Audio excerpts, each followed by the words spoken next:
세계 경제가 어렵다고는 하는데 대한민국 경제만 더 많이 어렵습니다. 마이너스 성장이라는 게 상상하기 어렵지 않습니까?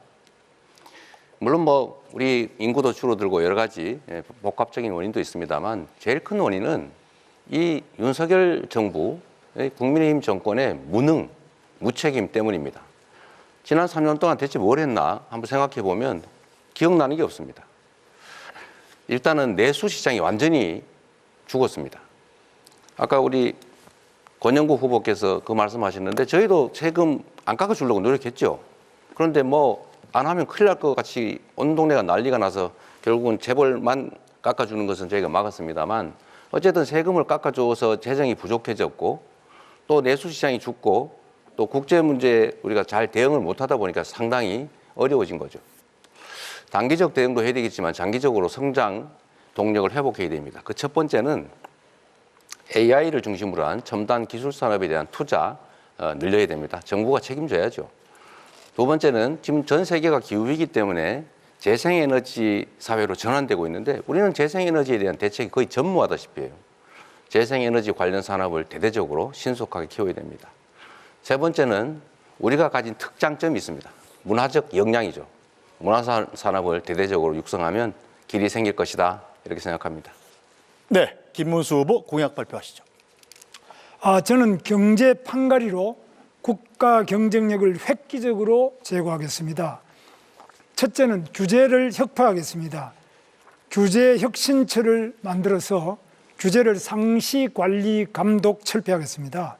노동개혁으로 대기업과 중소기업 간의 격차를 완화하도록 하겠습니다. 두 번째로 첨단 인프라를 구축하겠습니다. AI 시대의 전력과 인프라를 확충하겠습니다. 에너지 도로망을 구축하고 원전 산업의 생태계를 복원해서 원전을 더 많이 활용해서 전기요금을 대폭 낮추고 질을 높이도록 하겠습니다. 신산업 육성을 위한 과학기술 연구개발 인프라를 대폭 강화하겠습니다. GTX를 전국으로 확충해서 교통혁명으로 출퇴근 시간을 줄이고 교통복지를 실현하겠습니다. 산업 클러스터를 각 지방마다 확장하겠습니다. 기술 융합 규제 프리, 규제 없는 도시를 만들겠습니다. 대학과 연구소와 기업을 연계하겠습니다. 세 번째로 미래 산업을 육성하겠습니다. 세계 최고의 인공지능 생태계를 구축하겠습니다. 반도체 미래차를 집중적으로 육성하겠습니다. 이상입니다. 네, 권영국 후보 공약 발표하시죠. 우리는 지금까지 국가 경쟁력을 GDP와 무역 규모로 판단해 왔습니다. 지난 20년간 양적 수치는 정말 높아졌습니다. 그런데 노동자의 삶, 소상공인의 삶, 농어민의 삶 여전히 팍팍합니다. 국민 여러분, 살림살이 좀 나아지셨습니까? 민주노동당이 20년 전에 한 질문입니다. 다시 묻지 않을 수 없습니다. 세계 10위권의 경제대국에서 매년 2,000명이 넘는 노동자들이 일터에 숨졌습니다. 1만 4천 명 이상이 자살로 생애를 마감합니다. 노인 빈곤율 1위, 산재 사망률 1위, 자살률 1위. 이게 정말 선진국 맞습니까? 대출로 연명하고 삶을 버티는데 모든 에너지를 쏟아야만 하는 국민들입니다. 이제 국가 경쟁력의 관점을 바꿔야 합니다. 국민의 삶이 국가 경쟁력이어야 합니다. 노동이 강한 나라가 바로 진짜 선진국입니다. 저 권영국 불평등을 갈아엎고 차별 없는 나라를 만들겠습니다. 재벌 퍼주기, 부자 감세가 아니고 서민과 노동자를 위한 나라가 되어야 합니다. 수도권과 비수도권의 불평등을 없애겠습니다. 노동이 당당한 나라, 모든 시민이 존중받는 나라, 진짜 민생이 우선인 나라 제가 만들겠는데요. 하나 대단히 유감스러운 것은 이런 이야기를 하는 분들이 잘 없어서 굉장히 유감스럽습니다. 네, 이준석 후보 공약 발표하시죠. 대한민국이 다시 성장하려면 정답은 분명합니다. 먼저 규제를 화끈하게 깨부숴야 됩니다. 지금 이 순간에도 많은 창업가들이 대한민국의 등을 돌리고 실리콘밸리나 싱가포르로 향하고 있습니다. 이스라엘 기업들이 미국과 기준을 맞춰서 세계로 뻗어가듯 우리도 타국과의 규제 격차를 없애야 합니다. 에너지 정책도 대폭 수정해야 합니다. 탈석탄, 탈원전, 재생에너지만 외치는 것은 결국 전기요금 폭탄으로 국민만 고통을 받게 합니다. 모든 대선 후보가 입을 맞춰서 AI 시대라고 합니다. 하지만 AI에 대한 이해도는 나쁘끄럽습니다. 이재명 후보는 AI에 100조 원을 투자하겠다면서도 매년 5조에서 15조 원에 달하는 농촌 기본소득을 도입하겠다고 했습니다. 무엇이 미래를 위한 투자인지 우선순위를 판단하지 못하고 있는 것입니다. 지도자는 한정된 자원을 어디 쓸지 냉정하게 선택해야 됩니다. 다 해주겠다는 말은 결국 다 못하겠다는 말과 다르지 않다고 생각합니다. 민주당에서는 제2경찰학교를 남원에도 그리고 아산에도 유치하겠다고 합니다. 도대체 어디로 유치한단 말입니까? 후보일 때도 양다리 공약을 이렇게 남발하는데 만약 대통령이 되면 해준다고 했더니 진짜 해주는 줄 알더라 이러면서 말을 바꿀 것을 우려할 수밖에 없습니다. 양치기 소년을 뽑는 선거가 아닙니다. 당선되면 말을 바꾸는 노쇼 후보에게 대한민국의 5년을 맡길 순 없습니다. 미래를 맡길 수 없습니다. 네, 후보들의 공약 잘 들었습니다. 마찬가지로 주도권 토론 시간 6분 30초에 주도권 토론을 시작하겠습니다. 자, 규칙은 마찬가지로 반드시 2명 이상에게 질문을 하셔야 되고 답변 시간은 30초를 보장하셔야 됩니다. 자, 그럼 이재명 후보부터 주도권 토론 시작하시죠. 네. 우리 사회가 참으로 토론, 대화가 많이 부족합니다. 토론과 대화를 하려면 상대를 존중하고 왜곡하지 말아야 됩니다. 상대의 말을 왜곡해서 조작을 해서 네가 이렇게 말했지 이렇게 주장을 하면 이건 토론이 아니라 싸우자는 거죠. 규제 프리 도시라고 우리 김문수 후보 말씀하시면 규제가 전혀 없단 말이야? 그러면 뭐 교통신호도 이제 없애겠다는 거야? 이런 식으로 말하면 안 되는 거죠. 그건 합리적인 범위 내에서 꼭 필요한 규제 외에는 대부분 풀겠다 이런 뜻으로 저는 이해를 합니다. 이제 앞으로 좀 토론해서 상대가 하는 말이나 이런 것들을 왜곡해가지고 조작해가지고 없는 말 가지고 또는 엉뚱하게 이렇게 안 하면 합리적인 토론이 좀 가능하지 않을까 그런 생각합니다. 마찬가지예요. 우리 이준석 후보 지금 농촌 기본소득 5조 원, 7조 원 드는데 하겠다는 거냐? 농촌 기본소득을 저희가 도입을 하는데 제가 그렇게 다 전면적으로 한다고 하지 않았어요.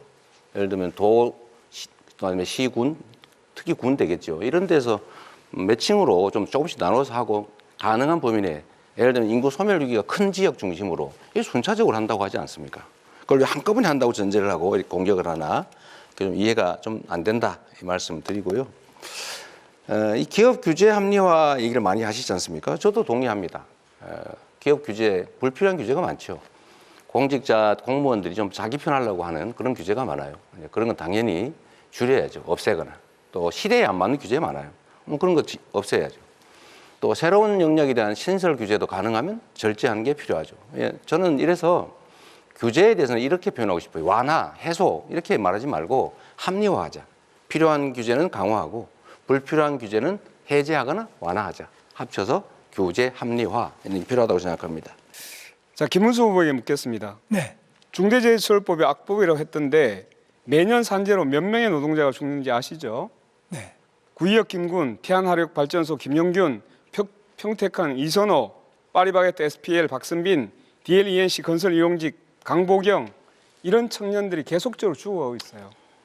하루에 6명의 노동자가 출근해서 집으로 돌아오지 못하고 있습니다. 그런데 여야 합의로 만든 중대재해처벌법이 악법이라고요? 저는 제2의 윤석열을 보는 것 같습니다.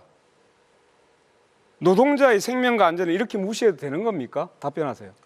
중대재해처벌법은 처벌 위주의 법입니다. 그런데 산업재해를 없애기에는 예방 위주로 가야 됩니다. 예방은 최근에 AI도 발전하고 드론도 발전하고 로봇도 발전하고 여러 가지 CCTV도 발전해서 예방을 위한 시설을 하고 미리 그걸 예방을 해야지. 사람 죽고 난 다음에 그 사업주를 처벌한다고 해서 재해가 그러면 줄어듭니까? 사망자가 줄어듭니까? 그래서 저는 예방 위주로 가야지. 듣겠습니다. 처벌 위주로 끝까지 듣겠습니다. 잘못이라고 봅니다. 지금 예방 위주로 하는데 아무리 그런 걸 예방을 하라고 해도 돈이 드니까 지금까지 안 해온 거예요. 그래서 중대재해처벌법 만들어서 처벌하자고 만든 겁니다. 산재 유족들이 그 추운 겨울날 단식하면서 만든 거예요. 이걸 함부로 무시하는 노동부 장관 과연 그 자격이 있었습니까? 저는 이해할 수가 없습니다. 더 들을 필요가 없어서 넘어가겠습니다. 이준석 후보에게 질문하겠습니다. 오랜만에 묻네요. 네, 반갑습니다. 그 후보님은 지역별로 최저임금을 달리 적용하자고 제안하고 계십니다. 제가 볼 때는 이거 되게 위험한 생각입니다. 우리나라는 대기업과 중소기업, 남성과 여성, 정규직과 비정규직, 그리고 플랫폼 노동자 이렇게 따라서 임금 차별이 매우 심합니다. 여기에다가 다시 또 수도권하고 비수도권 차별하자고 하면 이거 정말 위험한 거 아닙니까? 일본이 지역 차등 임금제 도입했다가 지역 인구가 더 유출되고 지방 경제가 피폐됐습니다. 한마디로 폭삭 망했어요. 그런데 이걸 가지고 자민당에서도 다시 인류화, 평준화 논의가 지금 진행되고 있습니다.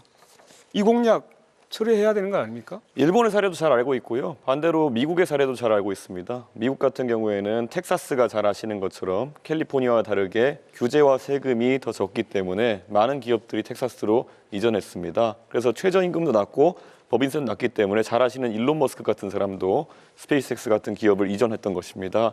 저는 지역 간의 경쟁이 어느 정도 촉발될 수 있다 이런 생각을 하고 있고요.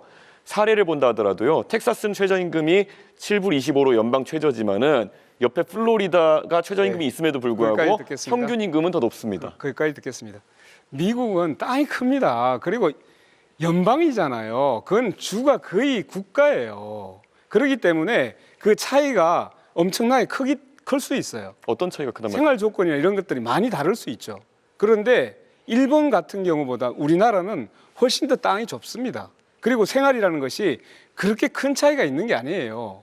그런데 그런 땅덩어리 있고 국가에 비견하는 주와 같은 데서 자율적으로 하고 있는 것하고 비교하는 자체가 그건 비교가 잘못된 거죠. 그래서 이렇게 보겠습니다. 자, 일본에서 이미 그렇게 차등제 뒀다가 결국은 임금 높은 데로 다 빠져나갔어요. 한국에도 그렇게 하면 유출될 뻔합니다. 지금도 일자리 아니면 좀 더 좋은 자리를 찾아가지고 수도권을 몰리고 있잖아요. 이렇게 해놓으면 완전히 수도권을 다 몰려버립니다. 지방 완전히 망합니다. 그래서 마지막으로 말씀드립니다. 헌법에 왜 정했겠습니까? 차별하지 말라고. 차등임금 두지 말라고. 네, 이제 답변할 시간이 없어서 죄송합니다. 이준석 후보 주도권 토론 시작하시죠. 예, 방금 전에 권영국 후보님께서 말씀하신 부분에 대해서는 결국 저희가 공약한 것은 최저임금을 그리고 법인세를 지방에서 지자체와 지방의회가 정하도록 하자라는 것인데 방금 권영국 후보님 말씀하신 것처럼 유출이 우려된다. 그러면은 그에 맞게 조정하면 되는 일입니다. 자율권을 주는 일이기 때문에 강제하는 것이 아니다 이렇게 말씀드립니다. 자, 우선 양국관리법에 대해서 한번 여쭤보고 싶은데요. 이재명 후보님, 네. 양국관리법을 개정하자는 이야기가 있었고 거기에 대해 거부권이 행사되었습니다. 집권하시면 다시 추진하실 것인지 궁금하고요. 식량안보 차원이라 보기에는 양국관리법이 지금 돈이 많이 드는 이유가 과잉 생산되는 지금 쌀을 처리하는데 돈이 많이 드는 거거든요. 그러면은 도대체 과잉 생산되는 쌀을 왜 더 생산하도록 유도해야 되는 것인지 말씀 부탁드립니다. 우리 이준석 후보께서 이제 한쪽만 보고 계신 거예요. 양쪽을 다 보면 좋겠습니다. 쌀값을 일정 가격 유지하는 게 장기적으로 전략 산업인 주식, 우리나라의 곡물 자급도를 올리는 길이겠죠. 그런데 가끔씩 과잉 생산되는 경우가 있어요. 그럴 경우는 정부가 사서 양곡 가격을 관리해 주자. 대신에 여기 추가로 경작 면적을 조정하기 위해서 대체작물 지원 제도를 도입하자. 이 두 가지를 동시에 도입하면 정부가 쌀 사지 않기 위해서 대체작물 지원을 예측해서 충분히 알겠습니다. 하면 관리가 가능하죠. 결국 3조 원씩 더 쓰겠다는 말을 그냥 저렇게 돌려가지고 핑계를 대고 계시다 이렇게 보면 될 것 같습니다. 안 쓰려고 대체작물 제도를 도입한다니까요. 이재명 후보님께서 스테이블 코인 이런 얘기도 하셨어요. 그런데 스테이블 코인 얘기하시면서 사실 어떤 방식인지 뭐 담보형이라고 하셨는데 담보형 코인들 중에서도 제가 알기로는 미국 달러화를 기반으로 한 담보형 코인 외에 실제로 스테이블 코인이 사용되는 경우가 거의 없습니다. 실제 USDT, USDC 두 가지가 90%가량의 유통량을 담당하고 있는데요. 혹시 USDT와 USDC 어떤 부분이 차이가 있는지 알고 계십니까? 첫째로 곡물 쌀값 관리에 3조 아니 원이 USDT, 든다. USDC 질문입니다. 잠깐만 계세요. 저 대답은 주도권 우리가 토론입니다. 자율적으로 하는 것이죠. 그거는 주도권 토론입니다. 예. 그렇더라도 답을 들어보고 가세요. 그거 얘기하고 다음에 할 거니까. 시간 낭비하시려고 하는 자, 거죠. 3조 원을 쓴다는 얘기는 사실이 아니다. 그렇게 단정해서 그렇게 남의 정책을 호도하지 않으면 좋겠다는 것이고요. 두 번째로 원화 기반의 코인을 만든다라고 하는 것은 담보를 그 액수만큼 넣어놓고 거기에 맞게 코인을 발행하기 허용을 예, 하겠다 알겠습니다. 이겁니다. 잘 그러면은 들었습니다. 안정성이 있죠. 그게 예. 왜 그래서 문제가 돼요? 결국에는 지급 준비율을 얼마로 하겠다는지 이런 것들을 여쭤볼 수 1대1로 있겠는데요. 한다고요. 1대1이면 그게 동작 가능한지 궁금하고요. 자, USDT, USDC 차이는 USDC 같은 경우에는 주체가 계좌 동결 등을 할 수 있기 때문에 훨씬 관리가 엄격합니다. 그런데 이번에 민주당이 추진하는 스테이블 코인 같은 경우에는 이런 자금의 불법적 유통이나 이런 것을 막기 위해서 어떤 장치를 할 것인지 이런 것도 궁금하고요. 예를 들어 USDC 이런 것들은 대북 송금 같은 걸 하더라도 그걸 전부 다 계좌를 동결할 수 있기 때문에 조금 더 안전한데 이런 스테이블 코인에 대한 구체적인 전략 없이 실제로 그냥 이야기해 버리되면은 작전주 하시던 것처럼 그냥 시장을 들썩이게 하는 효과밖에 없다 이렇게 말씀드릴 수 있을 것 같습니다. 이게 코나이 같이 또 어떤 기업이 맡아가지고 이런 사업을 진행하게 될지 갈수록 궁금해지고 있습니다. 답을 좀 할까요? 아니요. 그리고 민주당이 사실 허위사실 공표에 대해서 행위 부분을 삭제하겠다 이런 말을 하면서 이런 토론 자리에서 자유롭게 좀 말하자 이런 취지로 입법을 하는 걸로 알고 있는데요. 오늘 당장 아까 자랑스럽게 김용태 의원 얘기를 하시는데 김용태 의원이 이재명 후보 말씀하신 내용에 대해서는 부연해서 얘기하는데 그걸 왜곡이라 하시면서 바로 고발해 버리시는 취지는 뭡니까? 공직선거법 나는 고발하면 안 되고 김용태는 해도 된다 이런 겁니까? 이것도 역시 하나만 알고 계셔서 그런 거예요. 낙사복종 뭐 이런 거 하시려는 거죠? 우리가 얘기하는 것은 자신의 당선을 위해서 행위에 대해서 뭐 종교, 경력, 학력 이런 건 다 놔두고 과거에 있었던 어떤 행위에 대한 발언이 잘못되면 그걸 처벌하는 거 이거는 전 세계 찾기 어려운 제도다. 이렇게 악용이 되지 않습니까? 그러니까 낙선 목적으로 타인에 대해서 허위 사실을 막 공표하는 건 처벌해야죠. 자기가 어떤 일 옛날에 어떤 일이 친구하고 어떤 일이 있었는데 이런 얘기가 처벌하면 되겠습니까? 예. 그렇게 악용하면 안 된다 그 얘기예요. 예, 어쨌든 뭐 AI 투자에 대해서도 계속 100조 말씀하셨는데요. 대충 그럼 100조라는 큰 돈을 국민들한테 제시하셨으면은 얼마를 어디에 넣겠다 정도 개괄이 있을 것 같은데 분야 한번 세 가지로 나눠보시겠습니까? 세 가지로 나눌 이유는 없는 것 같고요. 이건 나눠서 얘기해 일단은 주시죠. 내 얘기를 들어보십시오.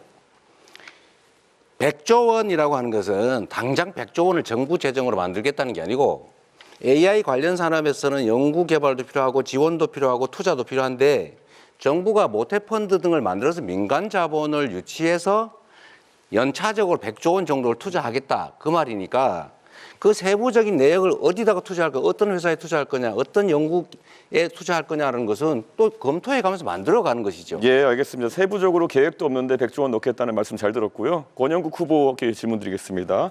차별금지법은 저도 관심이 많아가지고 제가 국민의힘 대표 된 다음에 실제로 여러 토론에서도 발언한 바가 있습니다.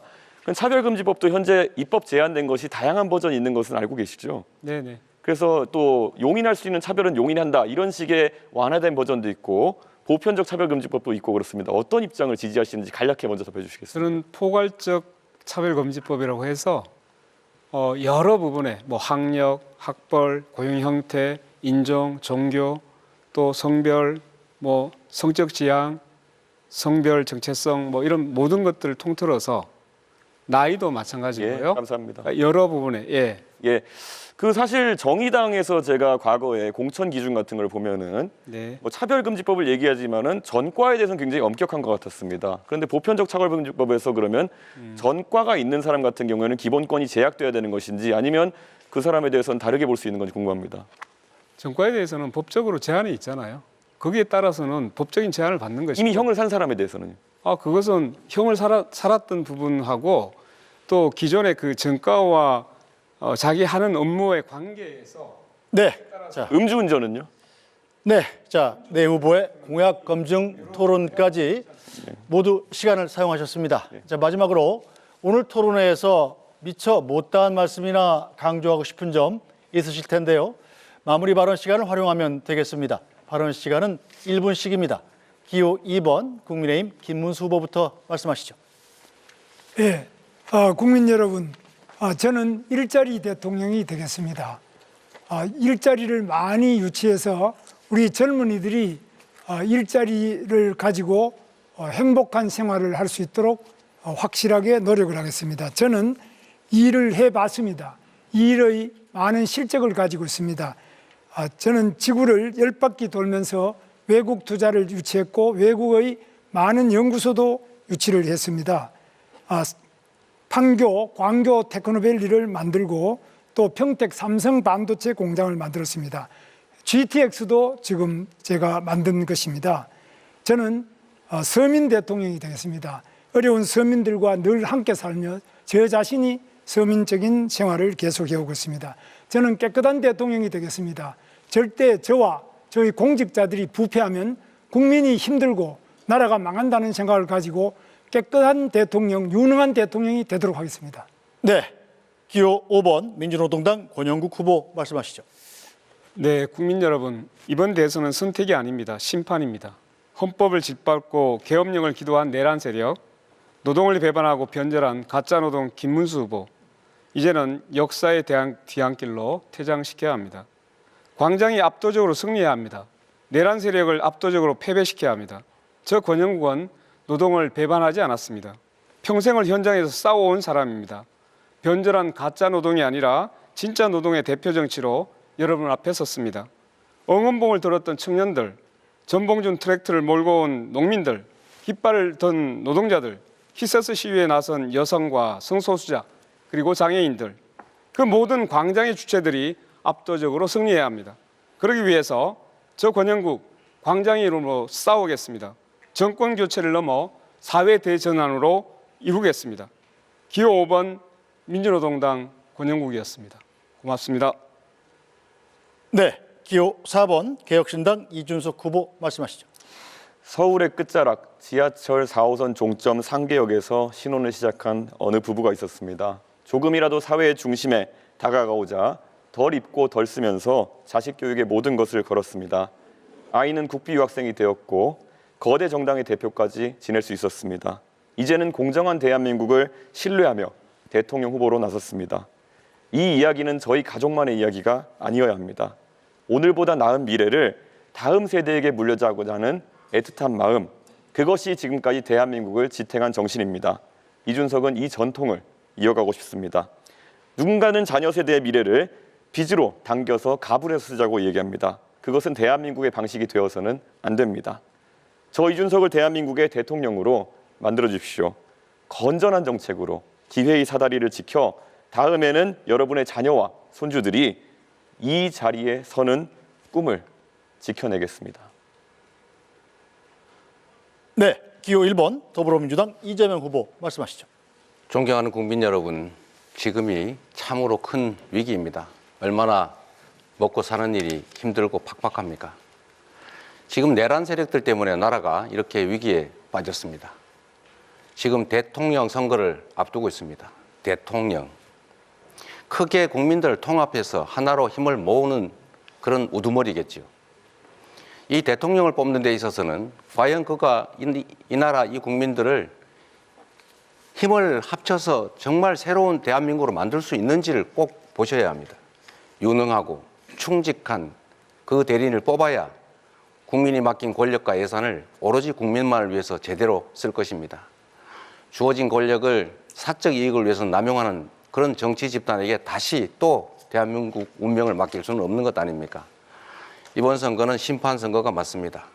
유능한 그리고 준비된 대통령 후보 저 이재명에게 기회를 주시면 새로운 대한민국을 만들어서 보답드리겠습니다.